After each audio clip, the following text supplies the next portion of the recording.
The drywall dust in my lungs tastes like the last 21 years of my life, gritty, persistent, and impossible to wash away completely.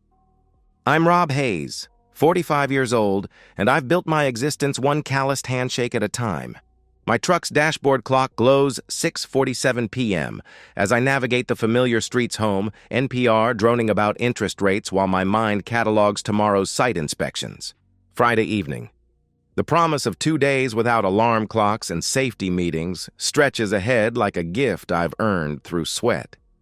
My hands grip the steering wheel, and I catch sight of them in the passing streetlight, scarred, weathered. The wedding ring embedded so deep in the flesh it's become part of my anatomy. These hands have framed houses, poured foundations, and held my wife Michelle through labor pains twice. They've signed mortgage papers, assembled bicycles on Christmas Eve, and applauded at countless volleyball games. Working hands, providing hands. Michelle was 23 when we met, a college dropout slinging coffee at Murphy's Diner off Route 47. I was 24, ambitious despite the concrete dust in my hair, talking big about someday running my own crew. She laughed at my jokes, remembered how I took my eggs, and had this way of tucking her hair behind her ear when she was thinking. 6 months later, I proposed with a ring that cost me 3 months of overtime. She said yes before I finished asking. We built our life methodically, like laying foundation blocks. First came the wedding, small, her father drunk crying during his toast about his little girl. Then Tyler arrived when Michelle was 24, screaming and perfect, turning us from a couple into something more permanent than any construction I'd ever managed. Sophie followed 4 years later, born during a February blizzard that knocked out power to half the county. Michelle hemorrhaged badly that time. I remember gripping her hand in that hospital room, both of us crying, promising each other we'd never take a single day for granted. She wanted to stay home with the kids. Just until they're in school, she'd said. But school came and went, and Michelle found reasons to remain. PTA president, room mother, soccer team coordinator. I picked up extra shifts, worked Saturdays, bid on bigger projects. My back started aching at 35. By 40, I needed reading glasses to review blueprints. But my family had everything they needed. That was the trade-off, and I made it willingly. Our house sits on Maple Street, a 1960s ranch I've renovated room by room over 15 years. Nothing fancy but solid bones. The kitchen cabinets I installed myself, spending 3 weeks of vacation getting the crown molding just right. Sophie's volleyball trophies line the mantel like golden soldiers. Regionals, states, MVP awards. Tyler's community college acceptance letter holds pride of place on the refrigerator, held by a magnet from our last family vacation to the Outer Banks 3 years ago. The master bedroom hasn't seen much action lately. When did we stop trying? 2 years ago? 3? Intimacy became another chore scheduled around exhaustion and teenagers' schedules. But that's marriage after 2 decades, isn't it? You trade passion for partnership, heat for warmth, adventure for stability. We're teammates now, co-managers of a small domestic corporation. We know each other's prescriptions, password hints, and coffee orders. That's intimacy too, I tell myself. The mundane kind that actually matters. Michelle's parents took the kids this weekend, some church retreat thing her mother organized. Tyler's 20, Sophie 16, both old enough to stay alone, but Michelle's mother insists on these forced family bonding experiences. Fine by me. The thought of ordering pizza? Maybe watching that action movie Michelle always vetoes. Spreading out on the couch without Sophie complaining about my snoring. It's a small pleasure I've been anticipating all week. The sun's setting as I turn onto our street, painting the suburban landscape in shades of fool's gold. Michelle's Corolla sits in the driveway, silver paint dulled by winter road salt I keep meaning to wash off. The living room lights are on, casting yellow rectangles onto the front lawn I'll need to mow soon. Everything looks exactly as it should, exactly as it has for thousands of evenings before this one. But something feels wrong. I can't name it. Maybe it's the way the curtains are drawn despite the nice evening. Maybe it's that Michelle's car is parked crooked like she was distracted. Or maybe after 21 years, you develop a sixth sense for when your life is about to implode. My work boots thud against the front steps. Concrete dust falling like ash from the treads. I turn the doorknob, unlocked, unusual, and step into the home I've maintained with these battered hands.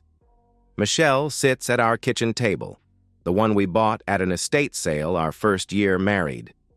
Her hands are folded like she's praying, but her face holds that unnatural composure I've only seen twice before, when she told me her father had cancer, and when she miscarried between Tyler and Sophie.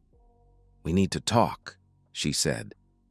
My stomach drops through the floor I refinished last summer, and I know with absolute certainty that the next 10 minutes are going to destroy everything I thought I'd built. I lower myself into the chair across from Michelle, my joints protesting after 10 hours on site. The kitchen still smells faintly of this morning's coffee, but something else hangs in the air, the antiseptic scent of rehearsed words about to be deployed. "Rob," she began, saying my name like it's a foreign word she's practicing. I've been thinking about this for a long time. "Thinking about what?" I asked. But I already know. Some primitive part of my brain has been screaming warnings I've been too exhausted to hear. Us. This life. "Everything," she answered. Her hands unfold, gesture vaguely at our kitchen, the backsplash I installed, the dishwasher I repaired last month.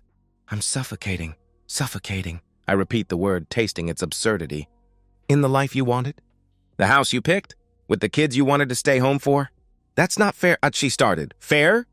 My voice cracks. "You want to talk about fair? I've worked 60-hour weeks for 15 years. My knees are shot. My back's held together with ibuprofen and stubbornness. Every overtime hour, every weekend job, every vacation day spent fixing this house, all so you could have what you wanted." "I know," she replied, looking past me, at something I can't see. "And I'm grateful, but... Gratitude isn't love, Rob," she said quietly. The words hang between us like a blade. I want to argue, to remind her of our wedding vows, of Tyler's first steps in this very kitchen, of Sophie's 16th birthday last month, where Michelle cried happy tears. But her eyes are already gone, focused on some distant shore I can't reach. "There's someone else," she announced. The blade drops. "Derek," she continued, saying it like a prayer, and her whole face transforms. 20 years vanish from her features. "His name is Derek Murphy. Murphy. I know that name. Owner of Murphy Marketing Group, those pretentious billboards all over town, drives a white Mercedes. Lives in Westfield Heights, where the houses have circular driveways and homeowners associations that fine you for the wrong shade of beige." "How long?" I managed to ask. 6 months, she admitted. 6 months, while I was installing her new closet organizer, while we celebrated Tyler's acceptance letter, while Sophie won states and Michelle hugged me in the bleachers. "You're sleeping with him," I stated, not a question. "It's not just intimacy," she insisted, leaning forward, eager to make me understand. "He sees me, Rob. Really sees me. He takes me to gallery openings, wine tastings. We talk about books, travel, art. He has a beautiful house with a pool, a view of the lake. He summers in Italy. He makes me feel..." She searches for the word. "Alive. And I make you feel what? Dead?" I asked. "Not dead. Just..." She looks around our kitchen with barely concealed disgust. "Not this. Not this." 2 words that erase 21 years. Not this modest house I've maintained with my broken body. Not this life we built together. Not this family we created. "It's not cheating when the marriage was already dead," she declared. The statement is so breathtakingly cruel, so perfectly rehearsed, that I actually laugh. A harsh bark that makes her flinch. "Dead. Was it dead when you insisted on that anniversary dinner last month? When you held my hand at Sophie's game last week? When you kissed me goodbye this morning?" I challenged. "I was trying..." she attempted. "You were lying," I cut her off. I stand, the chair scraping against linoleum. 6 months, Michelle. 6 months of looking me in the eye every morning, sleeping beside me every night, letting me believe we were still us while you were planning your escape with some asshole who drives a Mercedes. "I want a divorce," she announced quickly, like ripping off a bandage. "I'm moving in with Derek tonight." "Tonight," I repeated. Another laugh more bitter than the first. "You've got it all planned out." "My lawyer will contact you," she started. "Get out," I ordered. "Rob, we need to discuss..." she tried. "Get out," I roared. She stands, suddenly small in our kitchen. "I'll need to pack," she said hesitantly. You have 10 minutes, I told her flatly. She disappears down the hallway. I hear drawers opening, hangers clattering, the wheeze of suitcase zippers. 10 minutes becomes 20. I don't move from the kitchen, don't help, don't hinder. I just stand there, a statue made of drywall dust and disbelief. She emerges with 2 suitcases and a garment bag. Designer luggage I don't remember buying. Her face is flushed but determined, like she's the victim here, like I'm the one making this difficult. We need to talk about the kids, she began. No, I interrupted. The word comes out flat, final. You want to leave? Leave. But you'll tell them yourself why Mommy decided their father wasn't good enough, why our life wasn't sufficient, why Derek Murphy's pool matters more than their family. That's not, I love my children, she protested. You love yourself more, I stated. She opens her mouth, closes it. For a moment, I see the Michelle I married, uncertain, young, a little lost. Then it's gone, replaced by this stranger who sees my life's work as not this. The door closes with a soft click. No dramatic slam, no tears, no last-minute change of heart. Just the sound of 21 years ending on a Friday night in February, leaving me alone in a house that suddenly feels like a crime scene. I stand in my work boots, concrete dust still clinging to the steel toes. In the kitchen I renovated with these hands she found so inadequate. The refrigerator hums. The clock ticks. Somewhere in Westfield Heights, Derek Murphy is about to inherit my family's destroyer. I realize with crystalline clarity, Michelle didn't just leave me. She left all 3 of us. And tomorrow morning, I have to pick up my children and explain how their mother chose a beautiful house with a pool over everything we built together. The drive to Michelle's parents' house Saturday morning feels like heading to a funeral where I'm both the mourner and the one who has to deliver the eulogy. Tyler and Sophie pile into the truck. Sophie complaining about missing her friend's pool party, Tyler absorbed in his phone. Normal teenage Saturday irritations. They have no idea their world ended 12 hours ago. Why'd Mom not come? Sophie asked, buckling her seatbelt. I wait until we're on the highway, away from their grandparents' house, away from anywhere they might run. Your mother moved out last night, I announced. Tyler's head snaps up from his phone. What? He said sharply. She's having an affair. Has been for 6 months. She's leaving us for someone named Derek Murphy, I explained. That's messed up, Tyler responded, then caught himself. Sorry. No, I told him. That's exactly what it is. Sophie's crying in the back seat, quiet tears that break my heart more than wailing would. Through the rearview mirror, I watch her process the destruction of her universe. Does she still love us? She asked. Her voice is small, 6 years old again. This isn't about you and Tyler. This is about her and... I can't finish. How do you explain to your 16-year-old daughter that her mother found you insufficient? That your love, your life, your family wasn't enough? Derek Murphy, Tyler said. He's Googling already. Marketing guy. Big house in Westfield Heights. He turns his phone towards Sophie. Looks like a douche. Tyler, I started. What? He does.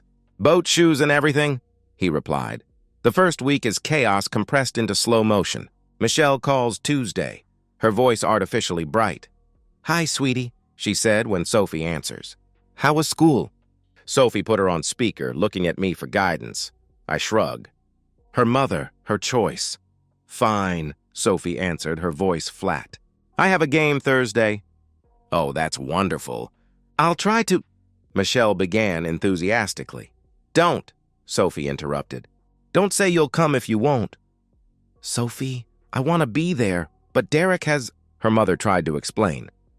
Sophie hangs up. Michelle doesn't come to the game. Sophie scores the winning point anyway, scanning the bleachers for a face that isn't there. I take photos, send them to Michelle's number. Read receipts show she sees them. No response. 2 weeks pass. Michelle's calls drop to once a week, then every 10 days.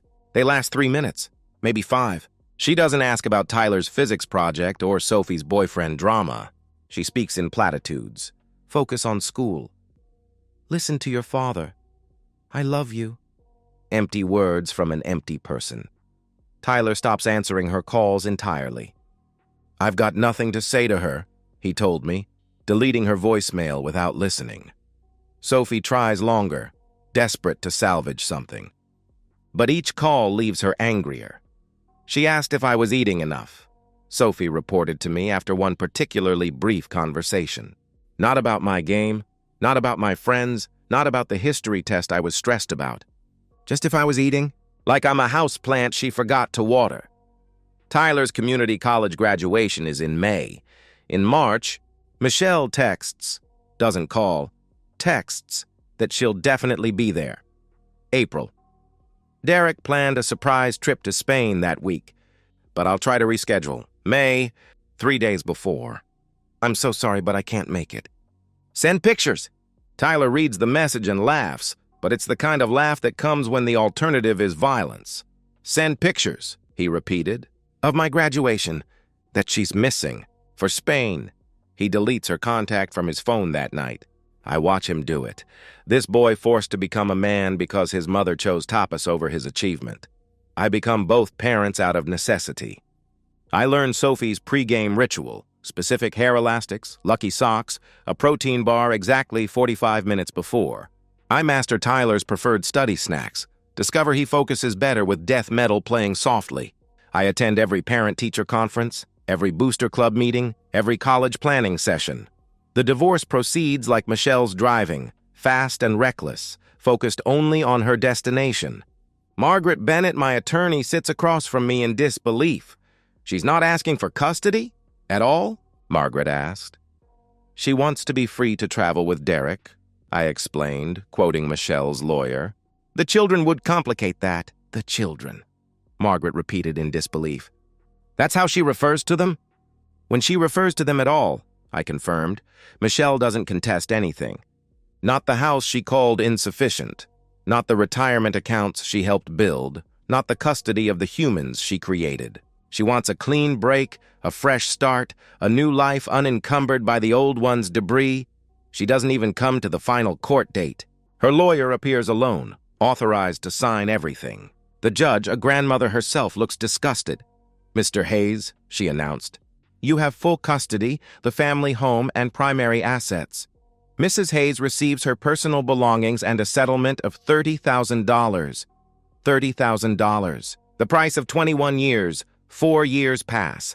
I mark them not in calendar pages, but in achievements Michelle misses. Tyler's transfer to engineering school. His dean's list honors. His acceptance to the internship program.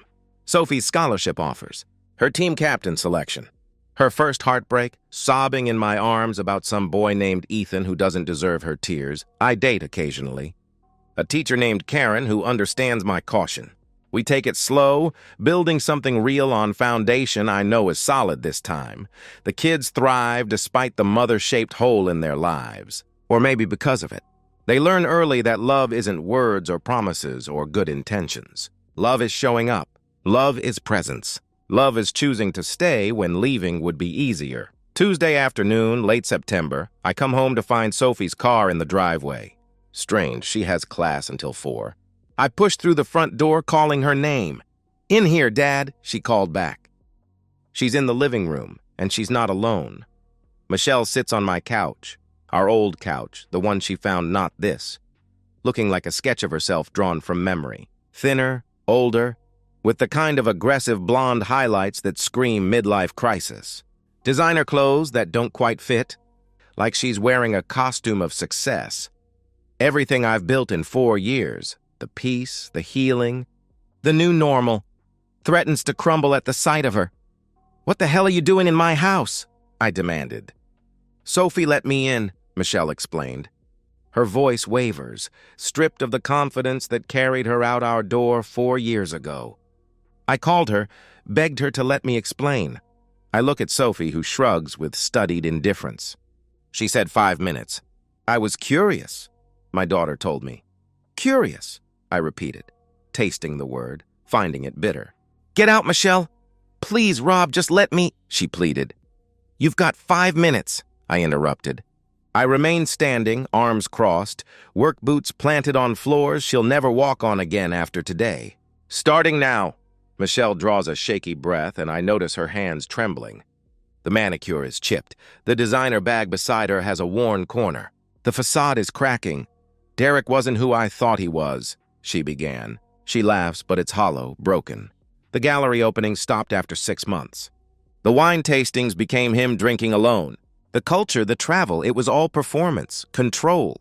Control? I questioned. He monitored my phone, tracked my car, accused me of cheating. She catches herself, realizes the irony. He was jealous, paranoid. Said I'd leave him like I left you. Smart man, I think, but don't say. He started grabbing me, hard. Leaving bruises where they wouldn't show, she continued. She rolls up her sleeve, revealing faded marks on her upper arm. Then shoving during arguments. Then she touches her eye unconsciously. I covered it with makeup for 2 weeks. Part of me, a small, vengeful part, wants to say she deserved it. But I'm not that man. Nobody deserves that. Why didn't you leave? I asked. Where would I go? She replied. Her laugh is bitter. I'd burned every bridge. My parents barely speak to me. My friends, our friends, they all chose you. Deservedly. So you stayed, I stated. For 3.5 years. Until 3 months ago, she answered. Her voice drops. He met someone at his gym, Brittany, 26, yoga instructor, everything I was when he met me, but younger, newer. The parallel is so perfect it's almost poetic. He told me I was getting old, that I wasn't exciting anymore, that he'd elevated me from my previous life. She gestures at my living room with disgusted recognition, and I should be grateful for the time he gave me. Then he kicked you out? I asked. 2 suitcases, same ones I left here with, except this time I had nowhere to go, she confirmed. And now you're here, I stated the obvious, waiting for the real reason. She meets my eyes for the first time since I found her on my couch. I want a second chance, she declared. The words hang in the air like a bad smell. A second chance, I repeated slowly, tasting each syllable. At what exactly? Being a mother, being part of this family, making things right, she answered. Where the hell have you been for 4 years? I roared. My outburst brings Tyler running down the stairs. He stops dead seeing his mother. Are you kidding me? He said, looking between us. She's here? Tyler, please, Michelle started. No, he cut her off. His voice is ice. You don't get to please me. You missed my graduation. My dean's list ceremony. Every birthday. Every holiday. Every single thing that mattered. I know, and I'm so sorry, she tried. Sorry? Sophie interjected, standing up. Tears streamed down her face. You're sorry? You called us maybe once a month. You forgot my 17th birthday entirely. You promised to come to States and didn't show. You chose Spain over Tyler's graduation. That was Derek's, Michelle attempted. That was your choice. Sophie screamed. Every missed call, every broken promise, every single time you picked him over us, those were your choices. Michelle crumbles, sobbing. 4 years ago, I'd have comforted her. Now I just watch, feeling nothing but cold satisfaction. Please, she whispered. I made mistakes. Mistakes? Tyler challenged. Forgetting Milk is a mistake. Cheating on Dad, abandoning your family, disappearing for 4 years, those aren't mistakes. They're choices. Deliberate, calculated choices. I have nowhere else to go, Michelle said, playing her last card, the sympathy plea. That's not our problem, I replied. I'm surprised by how steady my voice is. You made your choice when you decided we weren't enough. When you chose Derek's pool over Sophie's games. When you chose Spain over Tyler's graduation. When you chose yourself over everyone who loved you. Rob, please. We were married for 21 years, she begged. Were. Past tense, I corrected her. You ended that marriage for a man who just replaced you with a younger model. Ironic, isn't it? You left me for being inadequate, boring, not this. And he left you for the exact same reasons. She flinches like I've slapped her. Get out, Tyler ordered. Don't call, don't write, don't show up. We don't need you. We haven't needed you for 4 years, Sophie. Michelle looks desperately at our daughter. Sweetie? Sophie wipes her tears. Stand straighter. I used to dream about you coming back. For 2 years, I prayed you'd walk through that door. But you know what? Dad showed up. Every game, every practice, every heartbreak, every triumph. He learned to French braid my hair for games. He held me when Ethan broke my heart. He's been more of a mother than you ever were, she declared. Leave, I said quietly. And don't come back, ever. Michelle stands on shaking legs, looking between the 3 of us. We stand united, a family forged in the fire of her abandonment, stronger in our scars than we ever were whole. I loved you all, she whispered. No, I corrected her. You love the idea of us, the safety net, the backup plan. But love is staying when it's hard. Love is showing up when you're tired. Love is choosing your family over yourself every single day. You don't know what love is. She walks to the door, each step seemingly painful. At the threshold, she turns back, maybe hoping for a last-minute reprieve, a crack in our resolve. There is none. The door closes behind her with the same soft click as 4 years ago. But this time it's final. This time we're the ones choosing. Tyler and Sophie collapse into me, and we stand there, holding each other in the living room of the house Michelle found so insufficient. Did we do the right thing? Sophie asked into my chest. We did the only thing, I answered. We chose ourselves. And for the first time in 4 years, that feels like enough, more than enough. It feels like everything. The silence after Michelle leaves is different from 4 years ago. Then, it was the silence of shock, of a world suddenly unmade. Now it's the silence of closure, of a book finally shut on a chapter that ran too long. Tyler breaks it first. I need a beer, Dad? He asked. Get me one too, I replied, and he doesn't even blink at the reversal of our usual roles. Sophie curls into my side on the couch, exhausted from the confrontation. I thought I'd feel worse, she admitted, seeing her like that. But I just felt nothing. That's okay, I told her. Feeling nothing for someone who gave you nothing is healthy. Tyler returns with 3 beers, hands one to Sophie with a raised eyebrow. Don't tell Dad, he said to her while looking directly at me. We drink in companionable silence, processing the last 20 minutes, the last 4 years, the lifetime that led us here. We really don't need her, do we? Sophie asked eventually. No, Tyler answered. We've got each other. We've got Dad. That's all we ever needed. 6 months pass. Through the grapevine, small towns have long memories and longer tongues. I hear about Michelle. She's living in a studio apartment above the Chinese restaurant on Division Street, working as a receptionist at a dental office, the same job she had when we met. Full circle, except this time there's no ambitious construction worker to save her from it. Her parents maintain contact, but it's minimal, obligatory.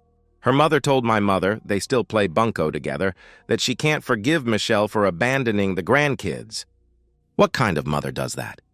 She'd said, and my mother had no answer. Derek Murphy, meanwhile, is engaged to the yoga instructor.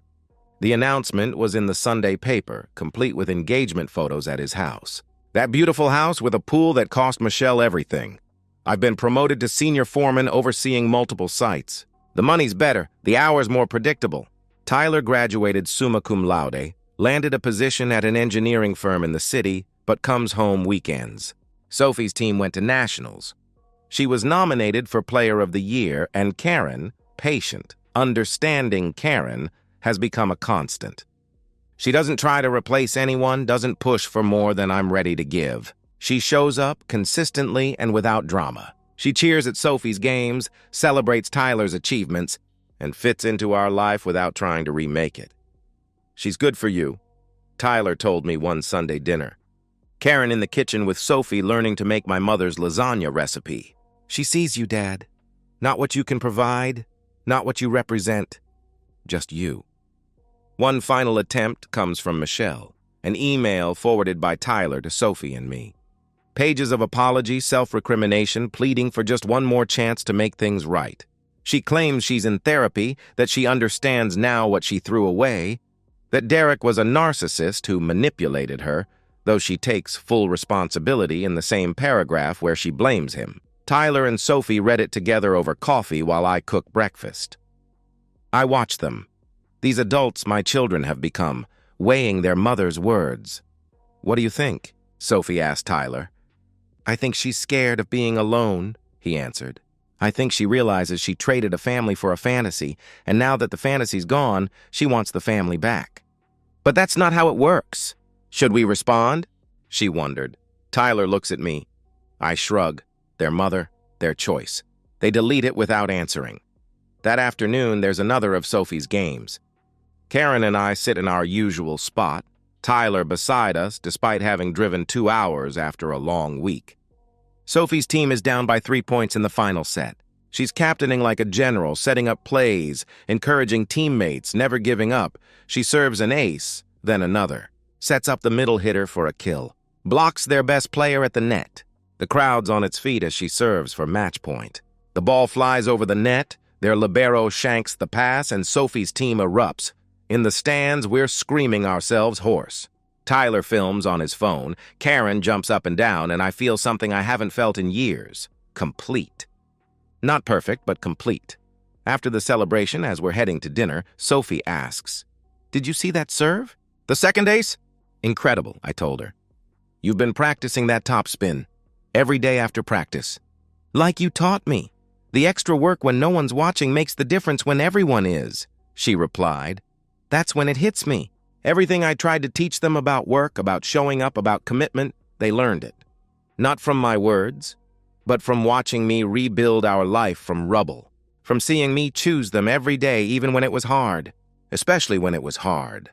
At dinner, Tyler raises his glass. "To Dad, for being both parents when one wasn't enough," he toasted. "To us," I countered. "For being a family when it mattered." We toast, and I catch Karen's eye. She's smiling, understanding she's witnessing something sacred, a family that chose itself. Later, alone in the house Michelle found so insufficient, I stand in my kitchen.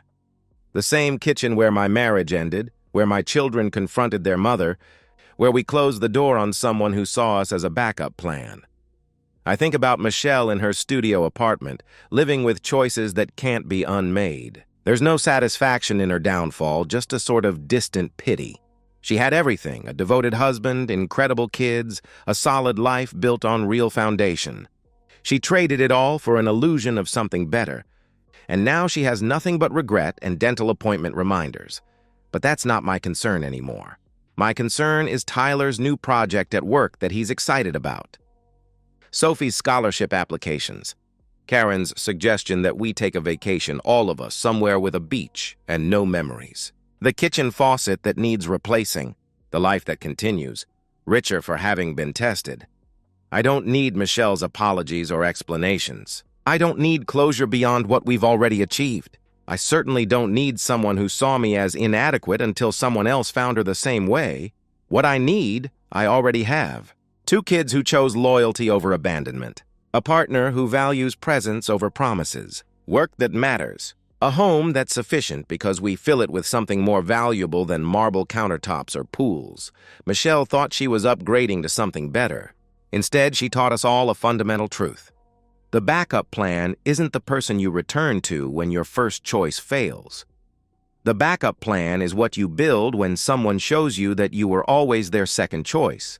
And what we built, Tyler, Sophie, and I, isn't a backup anything. It's everything. It's enough. It's home. I turn off the kitchen light and head to bed, ready for tomorrow.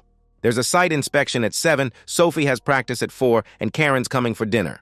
An ordinary day in an ordinary life that Michelle found so unbearable. But there's nothing ordinary about people who show up. Nothing ordinary about love that stays. Nothing ordinary about a family that chooses itself. Every single day. And that's not just enough. That's everything I need. And so, we've reached the end of today's story. Was it what you expected, or did it take a twist you didn't see coming? I'm curious to hear your thoughts. Share them in the comments below, and let's get a conversation going. If this story kept you hooked, make sure to hit that like button. And if you're new here or just haven't subscribed yet, now's the perfect time to join our community. I bring you fresh, captivating stories every day, so click that subscribe button and turn on notifications so you never miss out. Thanks for watching, and I'll see you in the next one. I raised 3 children for 15 years before discovering none of them were mine. That confession probably makes you think I'm some bitter man looking for sympathy. But let me pull back the curtain and show you what my life looked like before everything shattered into 1,000 irreparable pieces. Every morning started the same way, 6 a.m. alarm cutting through the darkness like a blade. I'd slip out of bed carefully, trying not to wake Linda, and pad downstairs to make coffee. The ritual was sacred. 2 scoops of Colombian dark roast, splash of cream, no sugar. By 6:15, I was backing my truck out of the driveway, heading to whatever construction site needed my supervision that day. I loved my work. There's something honest about construction. You can see what you've built at the end of each day, measure progress in concrete and steel.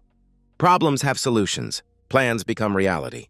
If only marriage worked the same way, coming home was the best part. I'd pull into our driveway around 5:30, muscles aching from a day of walking job sites and solving problems. But my heart would lift seeing our house, the 4-bedroom colonial we'd bought when Madison was born. White picket fence, red front door, Linda's flower garden blooming along the walkway. It looked like something from a magazine about American dreams. Linda would be waiting with dinner, our established routine playing out like choreography we'd perfected over 15 years. She'd kiss my cheek, ask about my day, tell me about hers while I washed the construction dust from my hands. The organized chaos of 3 kids would swirl around us, homework spread across the kitchen table, sports equipment scattered by the door, the television playing cartoons or whatever show had captured their attention that week. Kyle was 14 then, teetering on the edge between boyhood and becoming a young man. He had Linda's bright green eyes and what I thought was my stubborn streak. Weekends, he'd help me with home repairs, holding tools and asking endless questions about how things worked. "Dad, why do you use a level for everything?"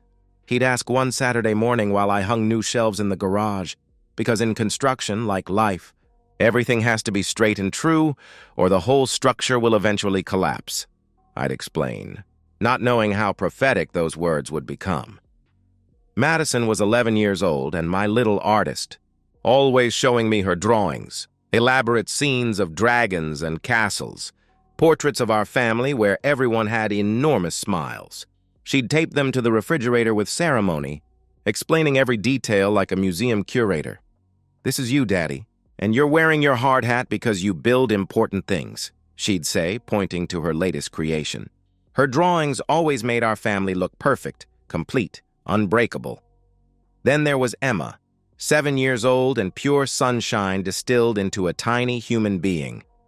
She still believed I could fix anything that was broken, still young enough to climb into my lap for bedtime stories without feeling embarrassed.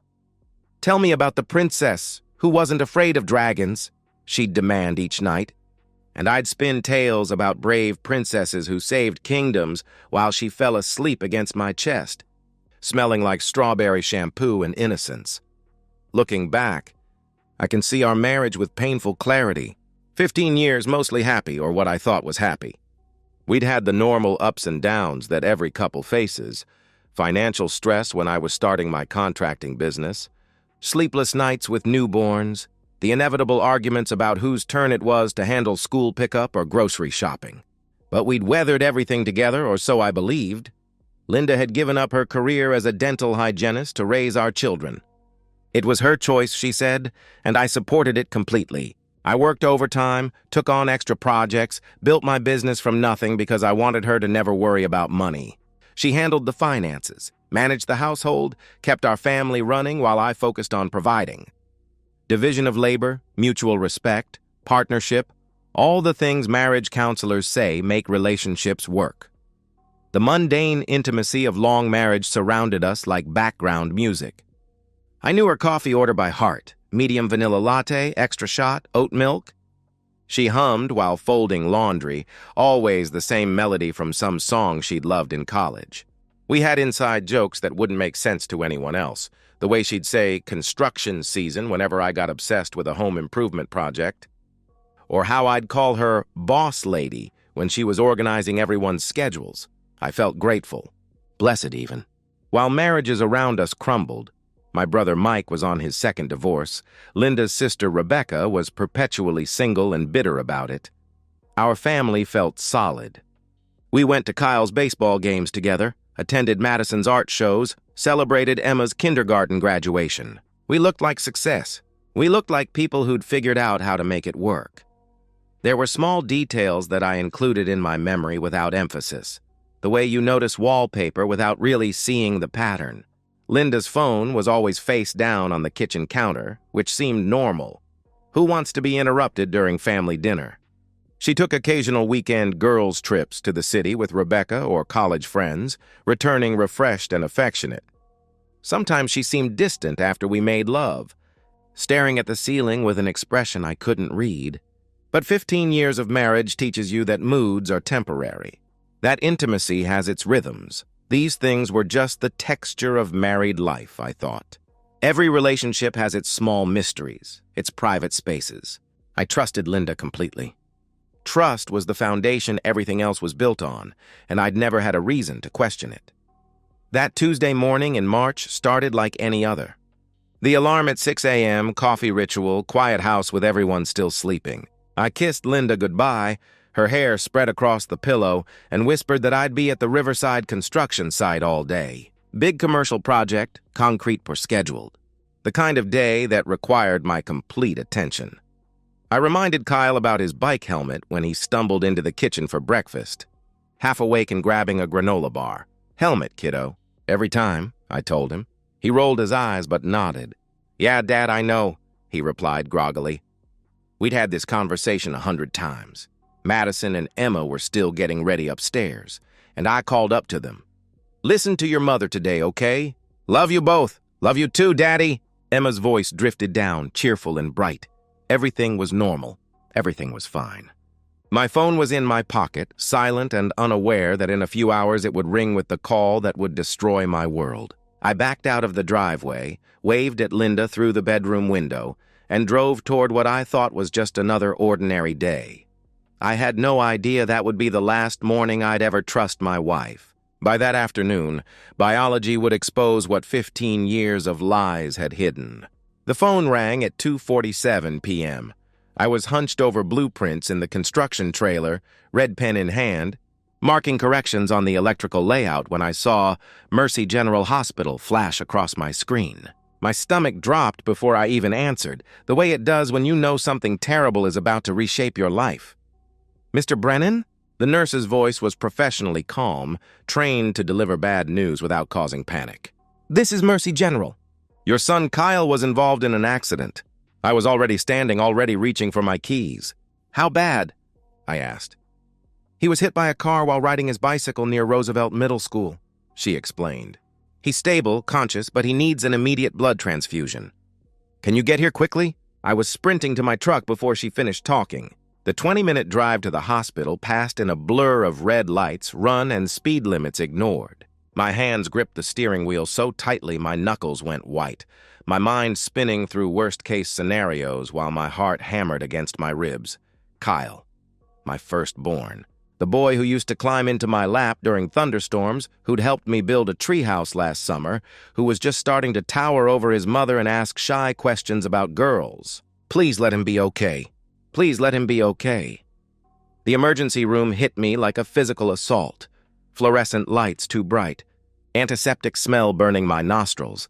Controlled chaos of medical professionals moving with urgent purpose. I spotted Linda immediately, collapsed in a plastic chair by the intake desk, mascara streaked down her pale cheeks.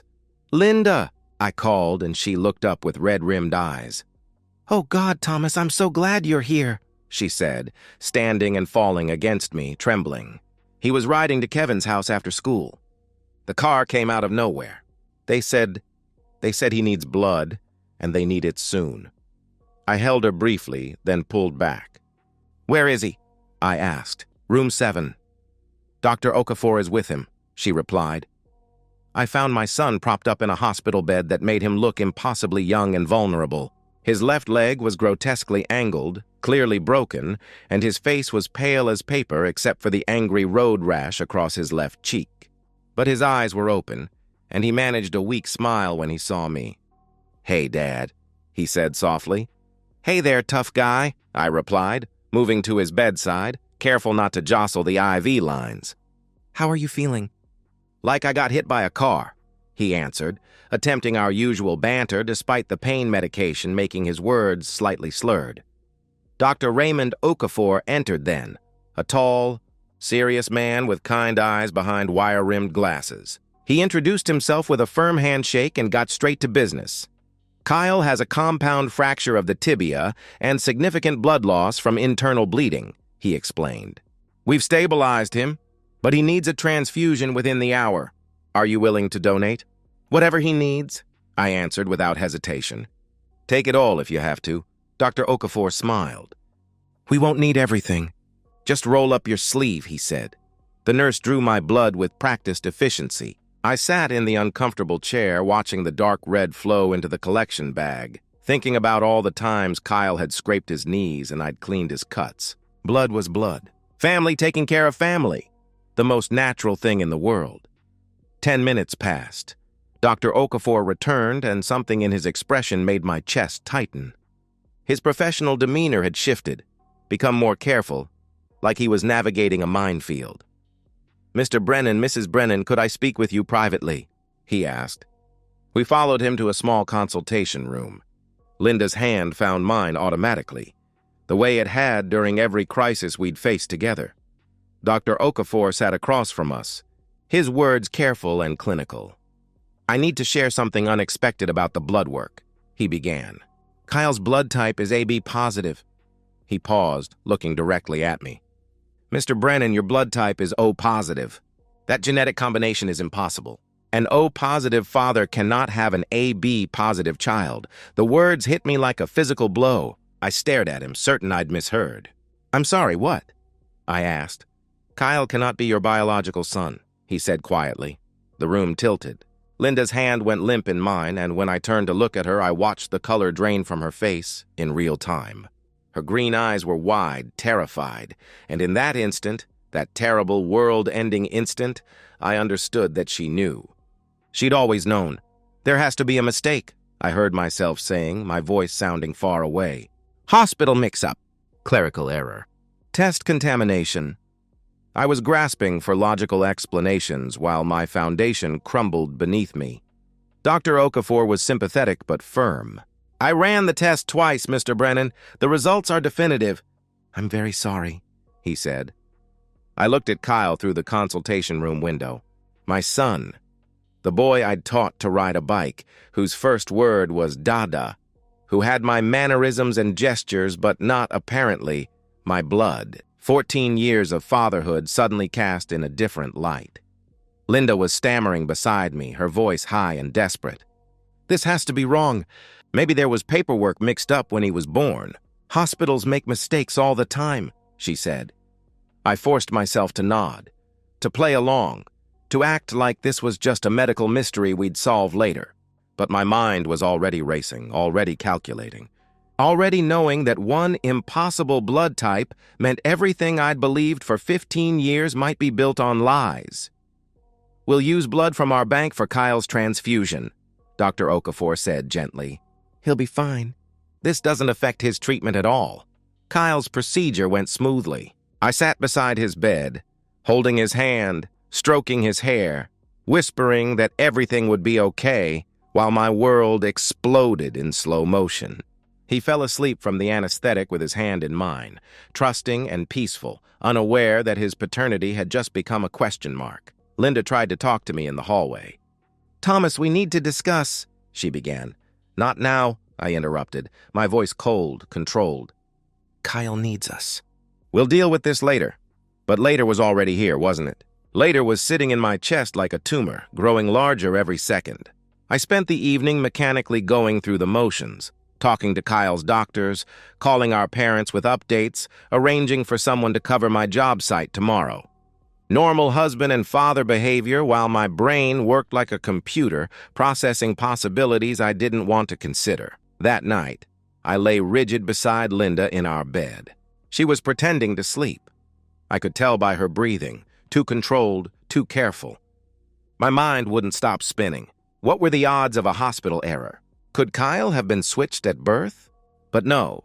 Kyle looked exactly like Linda's father, had her green eyes, her stubborn chin. The genetics worked perfectly on her side. The problem was my side. The problem was that Kyle might not be mine at all. And if Kyle wasn't mine, what about Madison? What about Emma? At 3 a.m., unable to bear another second of uncertainty, I slipped out of bed as quietly as possible. Linda didn't stir. I grabbed my keys from the kitchen counter and drove through empty streets to the 24-hour pharmacy on Elm Street. I bought 3 paternity test kits that night, my hands shaking as I placed them on the counter. The teenage cashier looked bored, probably assumed I was buying them for someone else's drama. I told myself I was being paranoid, that the hospital was wrong, that there had to be an explanation that didn't destroy everything. But somewhere deep down, I already knew the truth, and I knew it was worse than just Kyle. The 2 weeks waiting for results were psychological torture disguised as normal life. I became a master of performance art, playing the role of loving husband and devoted father while my soul rotted from the inside out. Every morning, I woke at 6 a.m., made coffee, kissed Linda goodbye, and drove to work. Every evening, I came home, helped with homework, ate dinner, watched television, and went to bed beside the woman who might have been lying to me for our entire marriage. But underneath the routine, I was conducting an investigation with the methodical patience of a man who builds skyscrapers for a living. I collected DNA samples from my children with calculated casualness that would have impressed a forensics expert. Madison spilled orange juice on her school uniform one morning, and I dabbed her mouth with a napkin, slipping the napkin into a plastic bag when she wasn't looking. "Daddy's just cleaning up," I said when she looked at me curiously, my voice steady while my heart hammered. Emma had a loose tooth that she kept wiggling obsessively. I offered to check it with a cotton swab, gently scraping the inside of her cheek. "Just making sure it's ready to come out, sweetheart," I explained. She giggled and bounced away, completely trusting. The cotton swab went into another bag, labeled and stored in my truck's glove. Compartment Kyle's sample was already handled. I'd kept the hospital's blood work, information, and obtained an additional sample when I brought him lunch. During his recovery. "Just want to make sure." "You're healing properly, buddy," I told him. He was too grateful for the attention to question why I needed a cheek swab. I sent everything to 3 different testing companies because I needed to be absolutely certain before my world officially ended. No room for error. No possibility of lab contamination or mix-ups. If I was going to destroy my family, I needed irrefutable proof. Linda was watching me during those 2 weeks. She knew something was wrong. Wives develop radar for their husbands' emotional states after 15 years, but she couldn't be sure how much I suspected. She asked repeatedly if I was okay, if I was upset about Kyle's accident, if something was bothering me at work. I perfected my mask, tired smile, kiss on the forehead. "Just work stress, honey." "The Riverside project is behind schedule," I'd reply, giving her nothing to grab onto, no opening for manipulation or explanation. Every conversation was surface level, polite, distant. But I caught her staring at me sometimes with this desperate, calculating expression, like she was trying to gauge whether our marriage was about to implode. She'd watch me interact with the children, studying my face for signs of suspicion or withdrawal. When I'd look back at her, she'd quickly smile and pretend she'd been doing something else. The nights were the absolute worst. I'd lie beside Linda in our king-sized bed, the same bed where we'd conceived, or where I thought we'd conceived our children, and wonder how many times she'd lied to my face. How many times she'd come home from an affair and climbed into bed with me. How many times I'd made love to her while she carried another man's child. The rage built like pressure in a sealed container, but I kept it locked down. Not yet, not until I had proof. Not until I could plan properly. I watched my children with new, horrible awareness. Kyle's nose, whose nose was that? Not mine, apparently. Madison's laugh, which I'd always thought sounded like mine, was that some stranger's genetic legacy? Emma's mathematical aptitude that seemed to come from nowhere, since neither Linda nor I were particularly good with numbers, whose intelligence had gifted her that talent. I'd memorized their faces over years of fatherhood, but now I was studying them like crime scene evidence, looking for traces of men I'd never met. The curve of Kyle's jaw. The way Madison tilted her head when she was thinking. Emma's dimples that appeared when she smiled. Which features were Linda's and which belonged to the ghosts of her betrayal. I also began documenting everything with the thoroughness of a man building a legal case. Linda's schedule, her phone usage patterns, her behavioral quirks that I'd previously attributed to normal marital rhythm.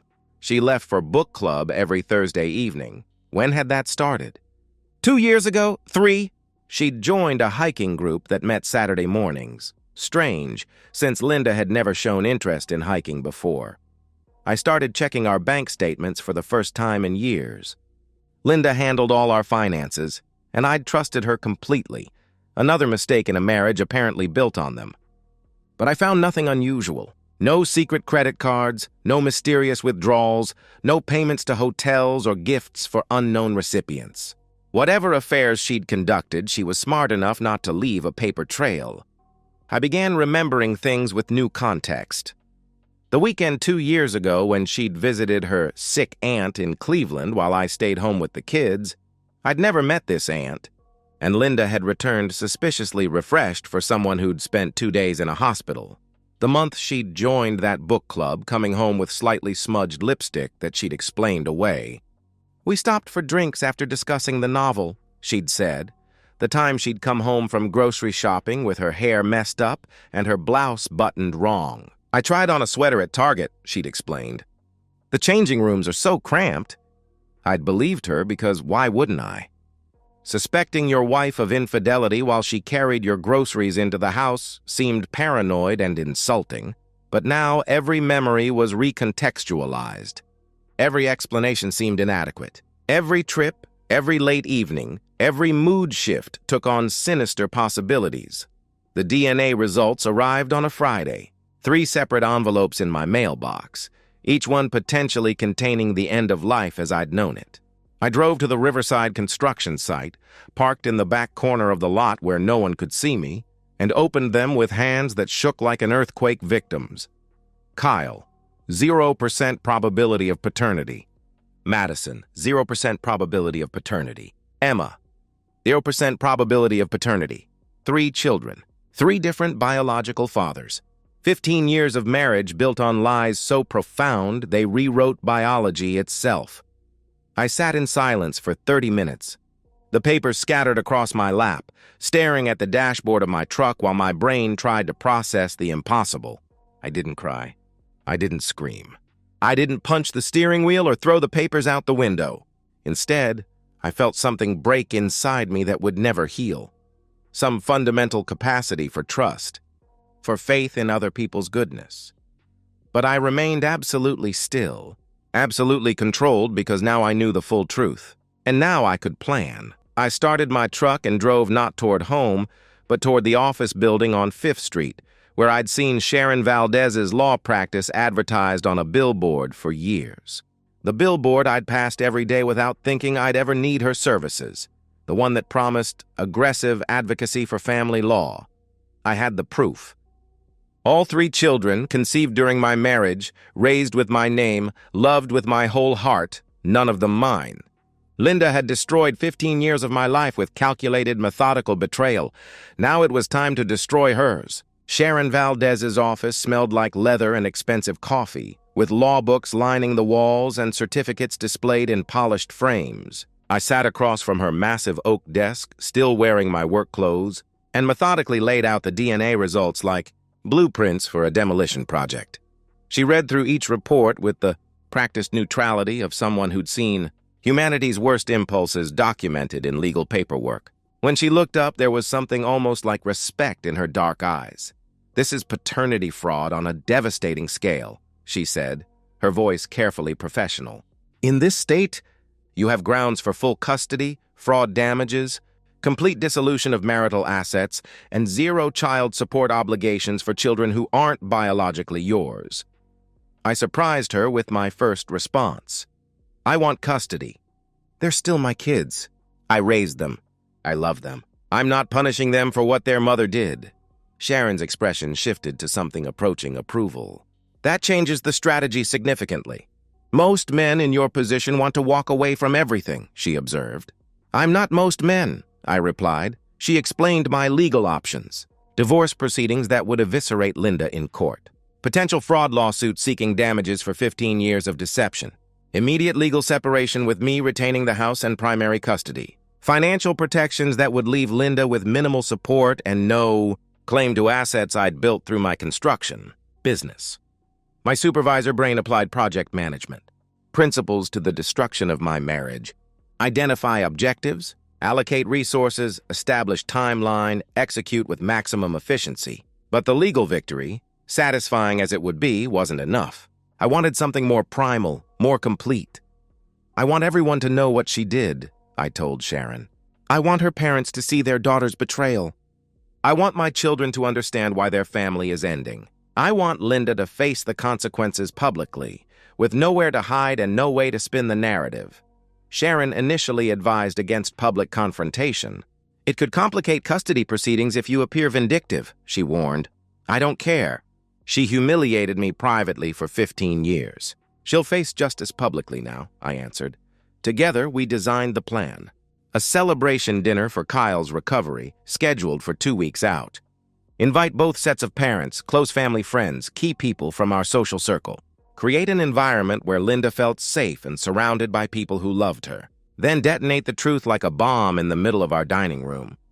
Sharon prepared multiple copies of the DNA results in sealed envelopes, printed court documents for immediate service, arranged for Linda's bank accounts to be frozen that same evening.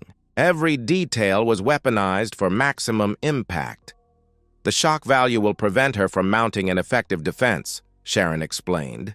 By the time she recovers enough to start damage control, the story will be everywhere.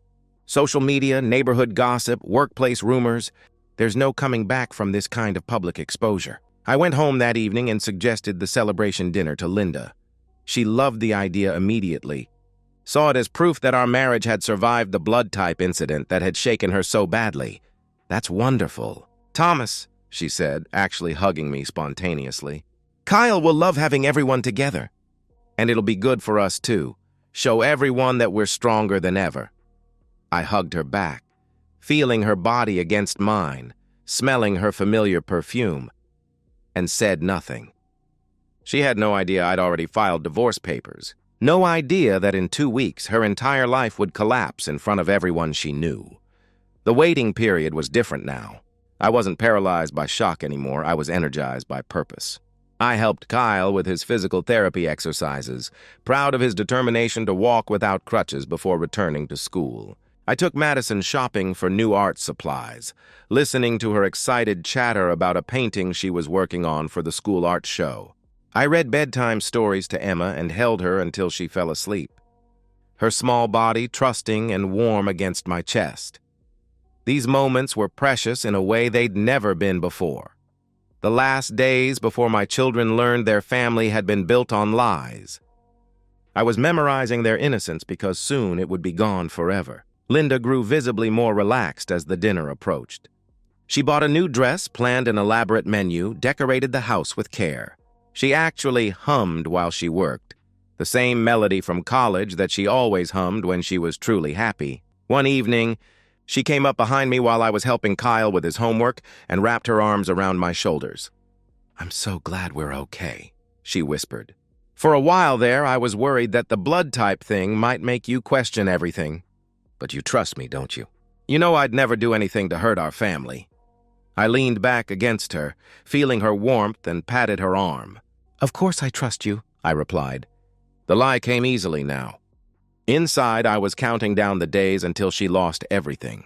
She had no idea that the dinner she was planning so carefully would be her public execution. No idea that the guests she was so excited to see would be witnesses to her complete destruction. No idea that the husband she thought she'd successfully deceived was about to demonstrate that 15 years of lies had consequences.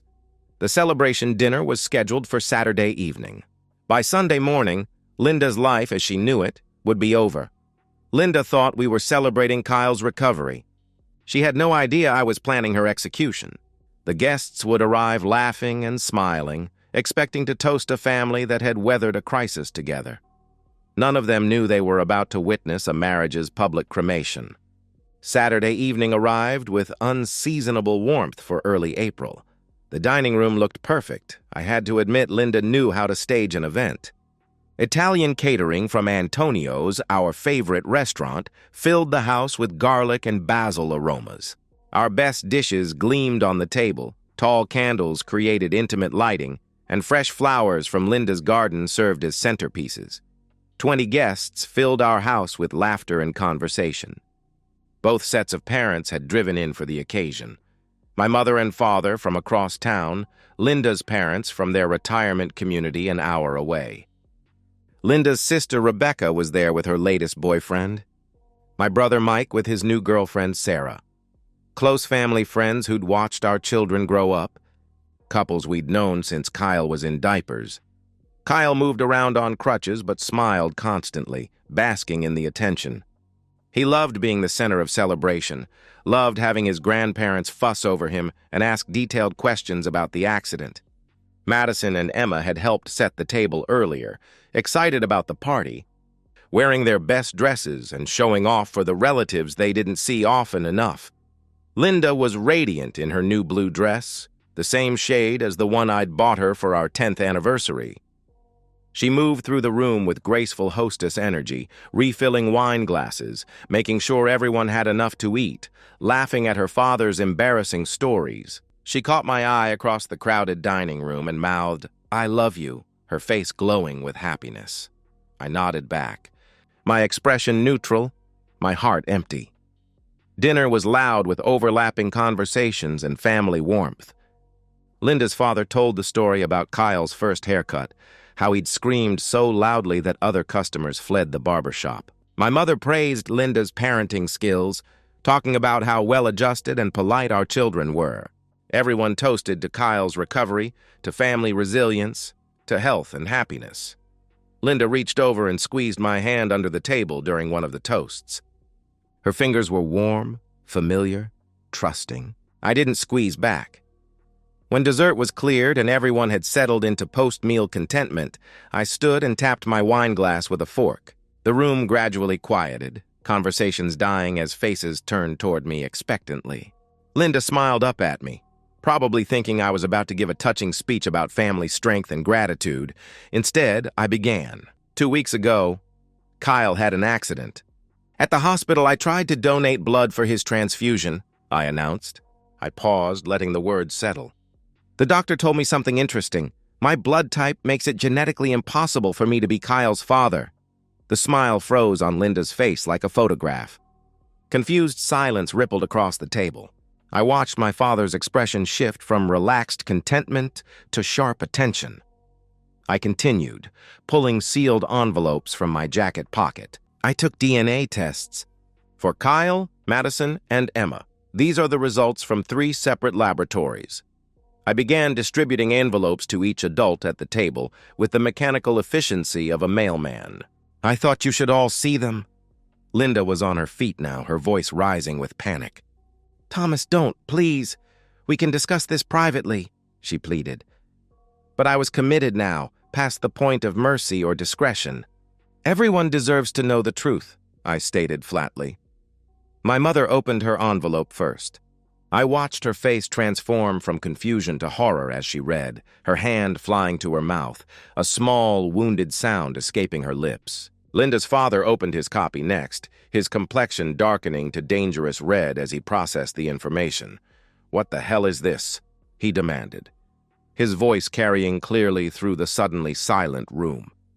Other guests were opening their envelopes now, expressions shifting from bewilderment to shock to disgust. The atmosphere changed like air pressure before a tornado, heavy and electrically charged. Kyle grabbed his copy with shaking 14-year-old hands.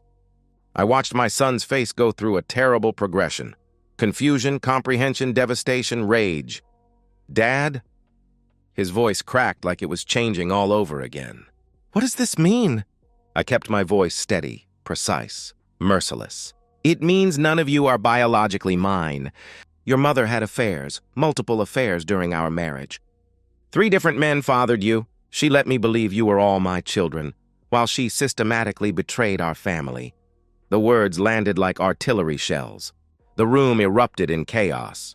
Linda was crying now, mascara streaming down her cheeks, trying to speak over the explosion of voices. "It's not. I can explain. They might have been Thomas's. I thought," she stammered. Linda's father roared over her stammering. "Who? Who did you do this with?" His face was purple with rage, 20 years of love for his daughter transforming into fury and disgust. Linda's mother sat white-faced and mute, staring at her daughter like she was looking at a stranger. My parents were both shouting, my father demanding details, my mother asking how Linda could do this to such a good man. Rebecca was crying, repeating, "Jesus Christ, Linda," like a prayer. Madison burst into tears and ran from the room. Emma, too young to fully understand but sensing catastrophe, clung to my leg and sobbed. Kyle struggled to his feet, crutches clattering as he faced his mother with pure betrayal written across his young face.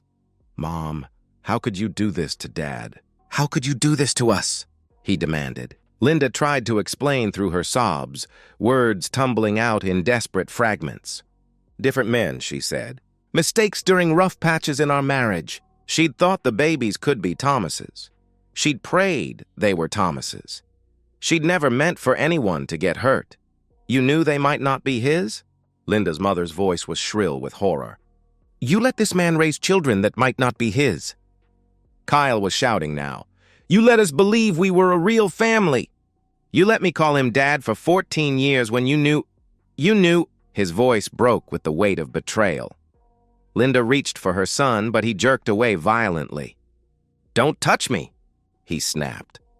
I crouched down and pulled Madison, who had returned, unable to stay away despite her tears, and Emma close to me.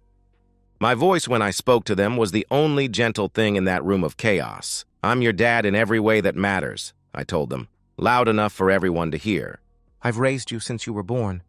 I've loved you every single day of your lives. What your mother did doesn't change how I feel about you. You're my daughters, and nothing will ever change that." Madison sobbed into my shoulder. Emma pressed her face against my neck, not understanding the words but understanding the emotion. Kyle stared at us with something like wonder, like he'd been afraid I might reject him. I stood, still holding the girls, and delivered the final blow with cold finality. "I've filed for divorce. Full custody. I'm keeping the house. Linda will receive minimal support. Enough for an apartment, nothing more. She can visit if the children want to see her, but she will not live under my roof anymore." Linda's father looked at his daughter with absolute disgust. "Don't come home. I don't want you in my house. You destroyed your family. You're a disgrace. Dad!"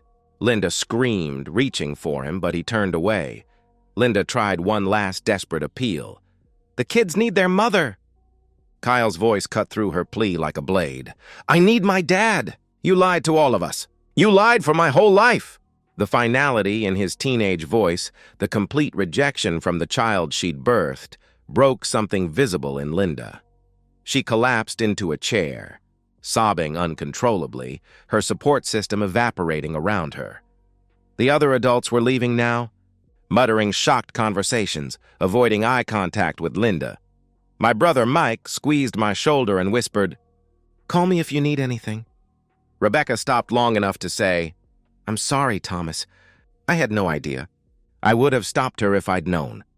The dining room emptied except for immediate family. Linda's parents left without saying goodbye to their daughter. My parents stayed long enough to hug their grandchildren and promise everything would be okay. "You're still our grandbabies," my mother whispered to Madison and Emma.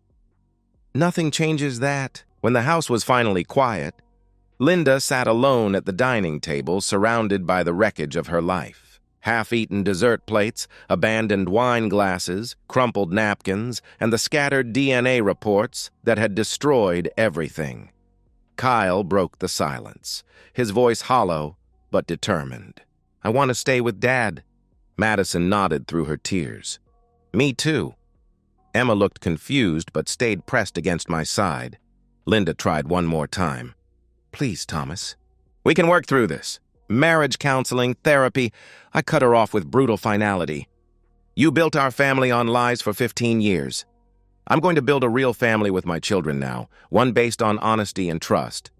"You're not part of that anymore." Linda's sobs echoed through our empty house as she realized she'd lost everything in one evening. Her husband, her children, her parents' respect, her entire social network. She'd gambled with our family for 9 years and lost everything when the truth finally came. I gathered my traumatized children close and began the long process of explaining that, while their mother had betrayed everyone who loved her, I would never abandon them. They were mine in every way that mattered. and no DNA test would ever change that. Linda had lost everything in one evening. But as satisfying as her destruction was, the real work was just beginning. Rebuilding 3 shattered children who'd learned their entire family history was a lie. 18 months after I exposed my wife's betrayal, people still ask if I regret how I did it. They think publicly humiliating her was cruel. I tell them the truth. I don't regret a single second. 3 months after, Linda moved into a cramped 1-bedroom apartment working part-time retail for $12 an hour. Her parents wouldn't help financially. Her father still refused to speak to her. The divorce was swift and brutal. Linda received almost nothing. The court ruled that 15 years of systematic deception voided any claim to assets I'd built. The children refused her calls. Kyle blocked her number entirely. 6 months after, Kyle came to me wanting to know about his biological father. We searched DNA databases together, finding distant relatives but no direct match. Kyle stared at the screen, then turned to me. "You're my dad. That guy's just a sperm donor." I had to leave the room to hide my tears. Madison and Emma never asked about their biological fathers. Our house developed new rhythms. Breakfast together every morning, homework at the kitchen table, Friday movie nights. My parents stepped up, picking up kids from school, teaching Kyle practical skills. Family was redefined by presence, not biology, 1 year after. Linda begged for contact through letters, gifts, emails. Finally, Kyle agreed to meet her for coffee with me present. She looked smaller, worn down, apologizing and making excuses. Kyle listened without sympathy. "You made choices." Big difference. The meeting ended without reconciliation. 18 months after, I met Angela, a nurse from Kyle's hospital. We dated slowly, carefully. The kids liked her. She didn't try to replace Linda, just brought warmth and honesty. Kyle approved. "She actually respects you, Dad. Family isn't DNA. It's showing up every day, choosing your children, never walking away." Linda lost everything: husband, children, parents' respect, community standing. She lives alone now, working retail, sending unanswered letters. I didn't just survive Linda's betrayal. I chose my children, and they chose me back. We built something real from the wreckage, a family based on honesty instead of lies, daily choice instead of genetic accident. That choice mattered more than any DNA test ever could. And so, we've reached the end of today's story. Was it what you expected, or did it take a twist you didn't see coming? I'm curious to hear your thoughts. Share them in the comments below, and let's get a conversation going. If this story kept you hooked, make sure to hit that like button. And if you're new here or just haven't subscribed yet, now's the perfect time to join our community. I bring you fresh, captivating stories every day, so click that subscribe button and turn on notifications so you never miss out. Thanks for watching, and I'll see you in the next one.